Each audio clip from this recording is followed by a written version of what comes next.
ML Sports Take here at Rosie's Corner. Stop on down today. Pizza, subs, and wings and more. Make sure you try the Gold Fever. The garlic parm wings, of course, a meatball bomber. They also have the classic burger. They have some lasagna, the comfort foods.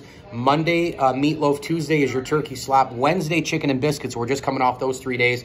And the mac and cheese and fish tomorrow. Your coleslaw, your fries, everything that goes with the fish for the lunch or the dinner version. So make sure you stop on down here to Rosie's Corner. We'll be sharing and posting their holiday hours as well over the Thanksgiving holiday, so be on the lookout for that. Hey, don't forget about their lasagna, baked ziti, stuffed shells, fried chicken with fries, and a heck of a lot more here at Rosie's Corner. Stop on by Route 11 in front of the Brewerton Bridge in Brewerton, New York. If you're in and around Central New York, get them on Facebook, get them on Instagram as well. They do a great job. They're going to have an unbelievable Black Friday gift card sale, as I've already been teasing on all the social platforms, so be on the lookout for that as well. It's a huge, huge day here at Rosie's Corner. You come down, you grab some donuts and whatnot, and grab some Black Friday gift cards for holiday gifts, or come down and buy a couple for yourself, and then you can eat later at Rosie's Corner. Big one on Thursday Night Football, Amazon Prime. Boy, do we love Amazon Prime, don't we? And Herb Street and Michael's calling the... I still think these guys do not have any chemistry together, and I feel like these games are so boring. I always end up muting it and listening to podcasts, reading during the game and all the rest, whatever the case may be. But this is an enormous game in the AFC North tonight. The Ravens are 7-3. They host the Bengals. Normally a great home team, the Ravens. I still would call them that despite their 3-2 record. They have 6 of the last 9 games at home this year, Baltimore. And to me, the storylines are right here in no particular order. Number one, it's a huge game for the North in general because you have Baltimore at 7-3, but then you have the 2 6-3 teams, Cleveland and Pittsburgh, then Cincinnati at 5-4. The AFC is all jumbled up together, and so is this division. This is why the NFL is huge, because 1 week, 1 loss, 1 win, one way or the other, and everything just completely shifts. Think about this game. If the Ravens win, they are back to taking full control of the division. If they lose, you have the Browns and Steelers playing on Sunday. One of those teams wins, 7-3. Now they go up a little bit, right? If the Bengals win, they're all of a sudden 6-4 and brand new life added on to, that record. If they lose, they're all of a sudden 500 and they're a team that people count out of the playoff picture as of tonight after the game. So it's just wild how 1 week matters so much in the NFL. And to me, another storyline is certainly the ability to run the football in this game. You've got Hill and Gus Edwards, right? The Gus Bus and Lamar Jackson for Baltimore. If they can run the ball, get Lamar some play action, him rolling out, throwing it over the top of a bad secondary for the Cincinnati Bengals to the likes of Zay Flowers and those tight end routes with Mark Andrews and company, I think Baltimore has a great shot to win this game. Defensively for Cincinnati, another huge problem. No Sam Hubbard in this game. When it's Hubbard and Hendrickson, bookend defensive ends together, we know what they can do. But with a weak secondary and you're losing one of your best pass rush guys in Hubbard, that's a major problem for the Cincinnati Bengals tonight. So keep an eye on that matchup as well. Meanwhile, both these teams lost last week. Baltimore blew it at home against the Cleveland Browns. The Browns going to Browns, right? They're terrible special teams across the board. They shanked the extra point. You're like, there's no way that they're going to win this game. And somehow they pull it off because Deshaun Watson played better than Lamar Jackson in the fourth quarter. He had a 0 rating in the first quarter to Deshaun, but he outplayed him in the fourth quarter when it really mattered. Now Deshaun Watson is gone for the year, as we know.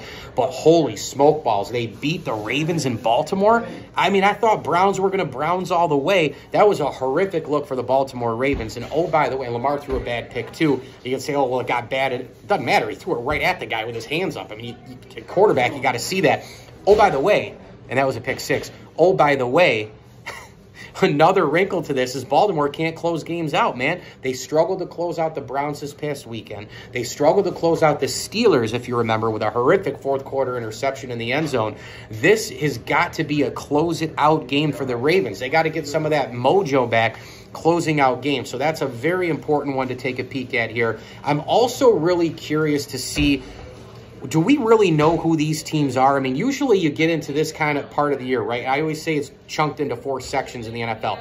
First part, second part, third part, fourth part. Now there's 17 games, so it's an oddball number. I hate the 17th game. But usually 4 game, 4 game, 4 game, 4 game. You can go 4, 5, 4, 4. I don't know how you want to do it now. But 4, 4, 4, 4. Quarter.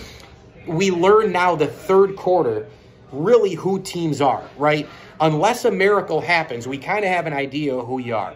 Are you elite?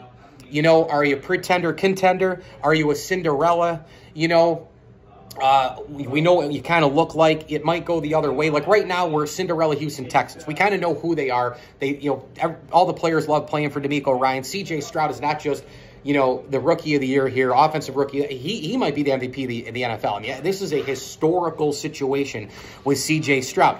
Are the Houston Texans a playoff team? That part we don't know, but they're a Cinderella team. We at least have DNA here. The Buffalo Bills, we know who they are. I mean, but do we know who the Ravens are? They're a really, really good team. They're on the precipice of great, precipice of elite, but they haven't closed games. Are they a division winner? You know, we don't know who they are right now because of all those things. We know Lamar is a great player and an MVP candidate, but are the Ravens, like, who are they? The Bengals are a really, really, really good team.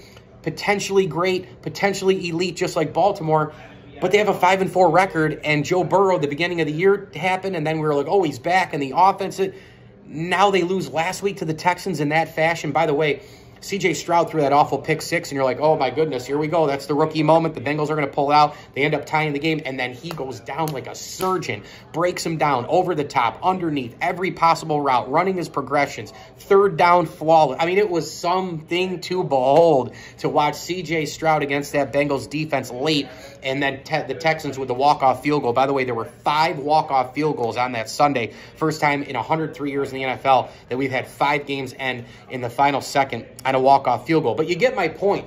These two teams have that in common tonight. We have no idea who the Bengals and the Ravens overall are. I think maybe we'll get a picture there. We know what it is in the AFC North. We know what it is in rivalry games. We know what it is deep into the season when a lot of things are on the line. One win here, one loss here, one play here, one play there. Red zone offense, turnover, special teams, short fields. Who's going to win the battle of a lot of those categories and the previous things I mentioned? Very hard game for me to pick tonight. I want to take Cincinnati. I always think about what everybody on the national side of things they say going into a game. Whatever the national narrative is on a team, I go the other way now. That's how I do my things. That's how my pick'em league and all the rest. I want to take Cincinnati because I feel like they were closer at the end of the game last week than Baltimore was. But Baltimore's at home, night game.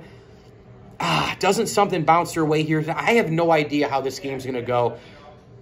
I'm going to go out on a limb.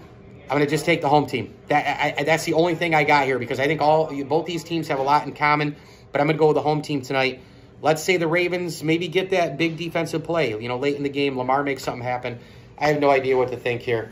23-20 Baltimore at home tonight over Cincinnati. Mike Lindsley with you here from Rosie's Corner. Tomorrow is your Fish Friday, your coleslaw, your French fries, your mac and cheese sides. It's all right here Thursday and Friday, actually, in the mac and cheese. But the Fish Friday is really the big fish highlight day. Don't forget about other things here. The grilled chicken sandwich, man. Pizza and wings. Mac and tuna salad. They have wraps, including turkey, chicken salad, BLT, chicken Caesar, the Julian, and the chef in terms of your salads. They can do anything Luna-wise. You've got your hot subs like your meatball sub, your bomber rather, and your chicken parm, your steak sandwiches. The chicken Philly here is to die for, all fresh, all cut. Let me give you a little menu secret. I get a chicken Philly. It's all chopped up nicely. I get my American cheese, no pepper and onion, and I have a little bit of that tomato sauce right up on there, so I make it an Italian chili chicken Philly. It is delicious. Be on the lookout. Instagram, Facebook, all my accounts as well about the Black Friday gift card sale. It's second to none in Central New York. You won't believe what it is if you haven't heard it. If you have heard it, I know you're going to be back. Again, Rosie's Corner, Route 11 in front of the Brewerton Bridge here in Brewerton, off the Bartell Road exit. Easy to get to from anywhere in Central New York. Stop by today for pizza, wings, subs, and much, much more. As I always tell you, enjoy the games.